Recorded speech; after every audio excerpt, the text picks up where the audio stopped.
Yo, guys, I hope you're well. So, guys, yesterday I went to my friend's place. He lives in private apartments, and something happened yesterday which I want to relate back to you guys. So, I'm not 100% sure where I'm going with the story, but I hope that you listen to the end and you provide your comments as you do as per normal. But yesterday, I went to my friend's place, as I said before. We had a takeaway, and I was just about to go downstairs to put it into the bin area. But I actually bumped into someone I'd seen before at my friend's apartments.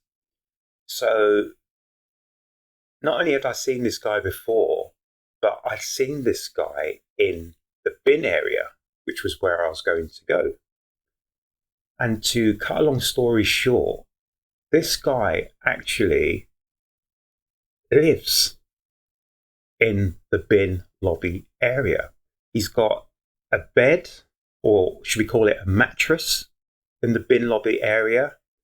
And he has basically lived there on and off for the last several months. So, guys, yesterday I bumped into this guy. And the funny thing is, if you see this guy on your travels, you will not ever, ever equate the two together, because this guy is homeless. But if you see him, he's dressed smartly, he speaks well, and you wouldn't ever equate the two together. So that is the first thing I wanted to say. Anyway, so I spoke to him because I hadn't spoken to him before. I said to him, I've seen you before. And he told me yes. And he told me that he's homeless, and he basically, cut a long story short, he lives in the apartment and he lives in the bin area. So I actually asked him what he does and what's happened and how he's come to be in this position. So I spoke to him, and apparently he's got a daughter who's a teenager. She lives in East London. He lives just outside of London. And just speaking to him, I actually changed a lot of my viewpoint and outlook on what we traditionally call and view as homeless people. So he told me that he has lived in the lobby area for a while, and what he does is he cleans it up at night, and he makes certain everything's spick and span, because apparently there's mice and rats and things in there. But with him being in there, and I think you can see his bed in the background, he has reduced the flow, should we say, the influx of vermin. But he lives there because it's safer than being out on the streets. And he's been out on the streets for a few years now. And he told me that being out on the streets, he's been physically, verbally attacked by other people who are out on the streets, and sometimes from just the normal Joe blogs. But speaking to him yesterday, I actually found out a lot about the situation, what is going on, what's going on with the system that we live in, and how the system literally is created against us. So whether you're at the bottom of the pile, the middle of the pile, or even going up to the top of the pile, there is a system and it's working against us, which is very, very sad. So just looking at the situation, I just said to myself, how can you, one, live in an area with all the rubbish, the vermin and everything else? And he said it's safer than sleeping out on the streets. So first of all, that was a head scratcher, and it really, really made me think. But then I asked him about his own situation. And in his own situation, he sort of starts to fall on hard times, maybe half a dozen years ago. But he still has a spiritual something inside him, an essence inside him, but he still has the need to try to keep himself clean and tidy. So he actually came to an arrangement with the people in the private apartments where he has a few possessions and he has those locked away on the lock and key, which I think is a good thing. But he's one of the people who we consider homeless, who is trying to blend into the background. He's not trying to cause trouble for you and I. He's just trying to put his head down for the night and trying to do the best he can. But by speaking to him, it was really, really incredible, because he told me that he has a few issues. So personal issues with his mental health. And what he told me was, when he first came to the building, he actually first came to that building to, and I can't say these words on YT, but basically he wouldn't wake up the next day, put it that way. So he spoke to the janitor there, and the janitor spoke to him and gave him a few tips, and he's still here with us. But what got me, and I actually spoke to this guy yesterday for the best part of an hour. And my friend said to me, "Where did you disappear to?" That I didn't really say much to my friend because I was still thinking about what happened. And basically what happened was, this guy told me his age almost at the start. And I couldn't believe it because he looked so much younger. To me, I thought he was in his 20s. But what hit me, and I hope I'm still making sense here, but what hit me was, at some point in the conversation we had between us, he told me that he was an alumni of the Brit School, BRIT, the Brit School. And he studied at the same time as Amy Winehouse. And he told me his age yesterday. He was 41 years of age.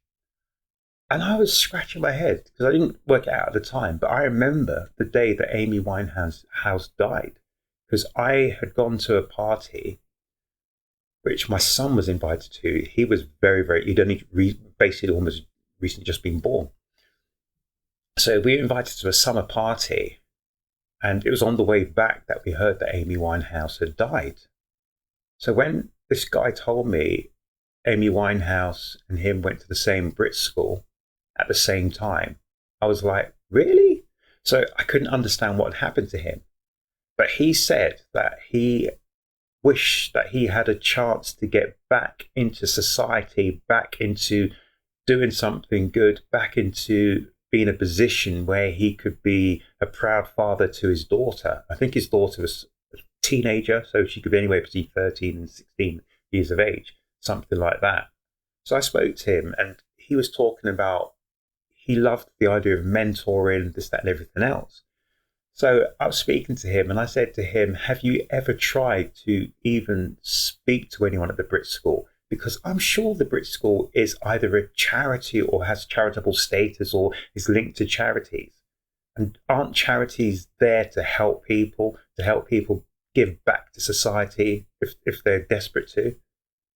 I don't know, but speaking to this guy, I could tell he's not a dumb person. I shouldn't use the word dumb, but he's quite an intelligent person. He's fallen on hard times, but I got the impression that he wished he could get back into society and back into doing something good. So I said to him, have you tried the Brit School?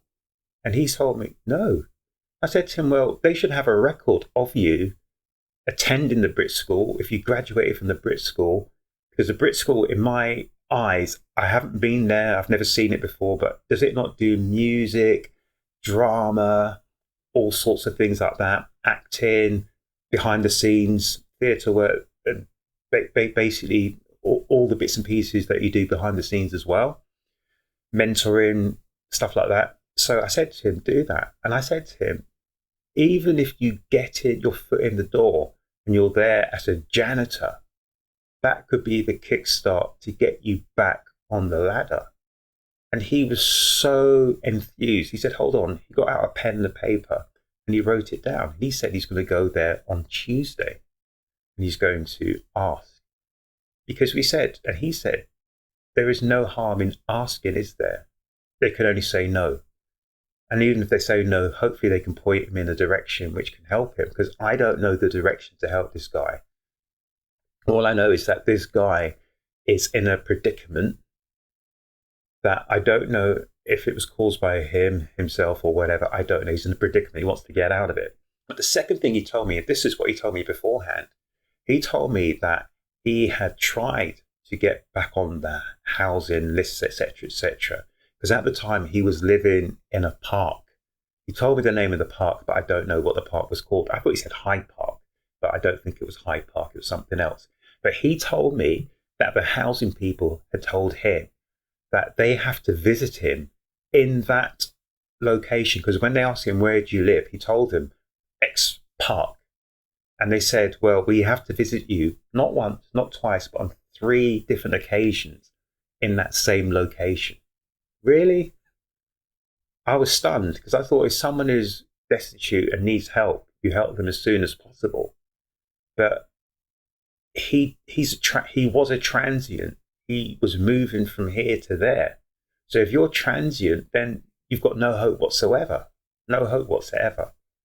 But it was quite strange just speaking to this guy, because I started to think about certain bits and pieces that I've been told by people who have worked for councils and things like that. I remember the girl told me many years ago, she tried to help people who were homeless, or, well, they weren't in his situation. I think they had just lost their home or were about to lose their home.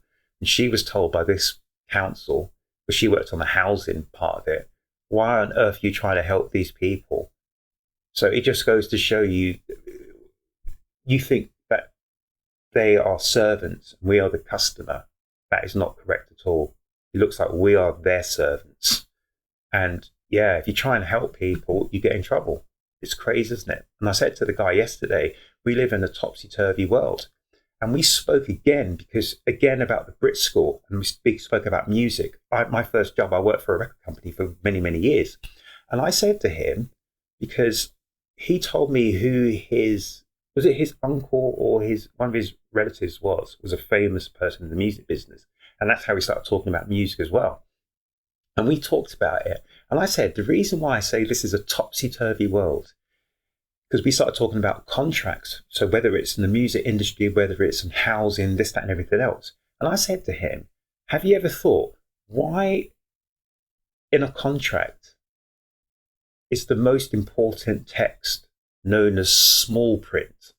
So remember, topsy-turvy, why is small print not large print, and the large print not the small print? Because the large print is just the effective day-to-day whatever nonsense, which you don't really need to know.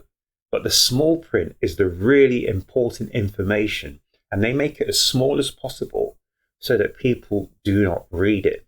So if you're in the record industry, if you're an artist, an actor or whatever, or if you are trying to get help from any situation, any legal document, why is the most important information small print? Remember, we live in a topsy-turvy world. The small print is there to protect them, not us. So, for instance, if you are, I don't know, if you're buying a house, if you're buying a car, whatever, they always say, buyer beware, etc., etc. But it's a small print you need to know. And that means you need to have an effective lawyer, solicitor, whatever, who's working for you. And again, with the music business or whatever business you're in, it's so funny, like acting, whatever, or football, blah, blah, blah. They always say to you, oh yeah, use one of our lawyers. Really? Why would you go into, whether you're a footballer trying to sign a contract with a new team, or if you're an actor, if you're in the music business, blah, blah, blah, if you are going to sign a contract with a record label, why are you going to use the record label's lawyers, solicitors, whatever, to review your contract? No way, Jose. They're not working for you. They're working for the other side. It doesn't make sense. It doesn't make sense. We live in a topsy-turvy world. We live in a world where if you scratch the surface, it's not here to benefit or to help us. It's more here to hinder us and to help them. So when you find yourself in certain situations, that is when you find out how topsy-turvy this world really is. So going back to this guy yesterday again, so I spoke to him, and he's going to hopefully, cross fingers, and I really hope that he gets a really good response from the Brit School. So if anyone from the Brit School is watching, anyone who has any affiliation to the Brit School, any relationship to the Brit School, please let me know what's going on, because I know I'm going to bump into this guy again, speak to him, and I'll find out if anything good comes of it. But I'm one of these people who is always speaking to people. I speak to anyone. So whether it's at the railway stations, shops, whether it's security people, security guards, bouncers, this, that, and the third, people that work in shops and stores, I speak to everyone because they tell me so many things and I find out so much. And it's so interesting to find out about real people's lives. So for instance, when you're walking around the street, you see someone who's a down and out, blah, blah, blah. I'm not going to have that straight away situation where I'm thinking, oh, this guy's a down and out. Because first of all, when I spoke to a guy yesterday, we are all human beings. Everyone has a different story, has a different tale to tell. And he was saying to me as well that certain people on the streets were jealous of him. They attacked him because he tried to keep going, keep his head high, and he still has a goal to get back on the tracks again. But other people, and it happens in all walks of life, they're there to drag you down, drag you right down to the base. So there are certain people who want to get ahead. There are certain people who've given up, and there's certain people who don't want to at all. So we're all different. I've noticed that, and I've realized that from a very young age. We're all individuals. So no one has the same thoughts. No one has the same drives, the same ideals, blah, blah, blah, blah, blah. Not until you talk to them will you find out what's going on. But the first thing that hit me again with this guy was how he got into the situation where he was living among rubbish and rats and vermin and things like that. It shouldn't happen, and it shouldn't be allowed to happen to any human being. We are human beings first and foremost. And this country that we live in, I'm hearing all these stories about how things are so great, this, that, and the third. But if we have people who are or have to or are forced to live in these conditions, then something is badly, badly wrong here in the United Kingdom. And yeah, it's a situation where, well, a few pay packets, you lose your job, you lose your home, you can spiral down to the bottom very, very quickly. And this is the issue, because if you do spiral to the bottom very, very quickly, there doesn't seem to be the help to get you back on track. And again, what my man said to me yesterday again is that there are certain people, though, who, not like him, he tries to play with a straight bat. He's always tried to play with a straight bat. But there's certain people who can circumvent the system.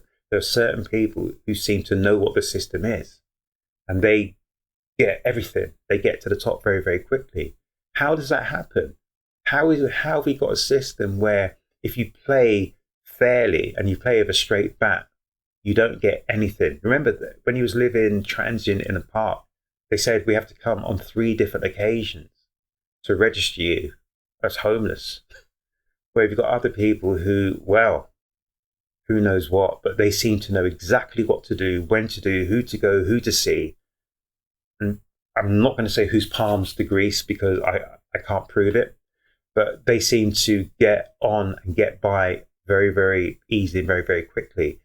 Whereas a lot of the people who are genuinely in need of help don't seem to get that help. We live in a very topsy-turvy world.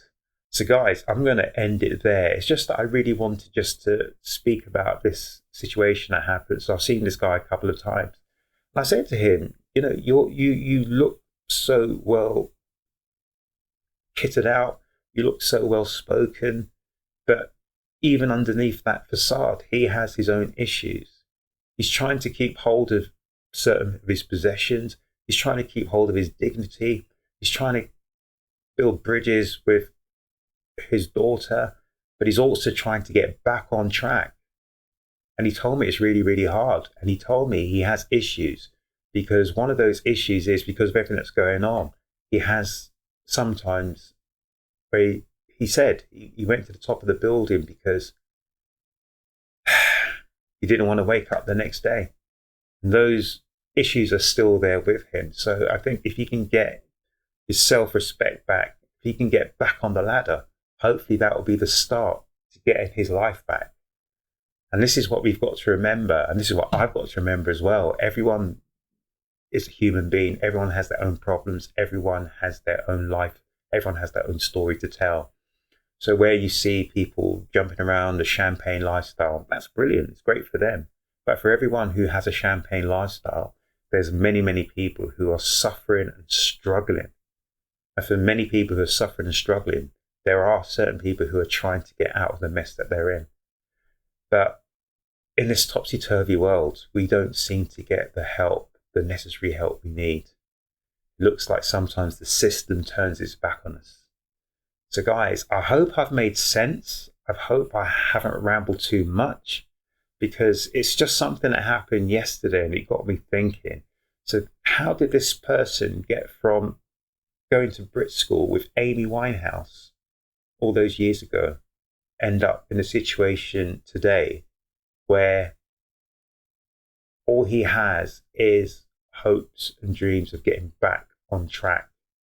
He told me yesterday that I've helped him a little bit by giving him that potential acorn where if something happens, if he gets some help and assistance, if they can put him on the right track at the Brit School, head him in the right direction, who knows? Who knows? I hope something good comes of it. I really, really do. But it's just made me think a lot that I shouldn't judge anyone until I know their situation. So guys, make certain you look after yourselves, you look after each other, and yeah, I'll see you at the next one. Take care.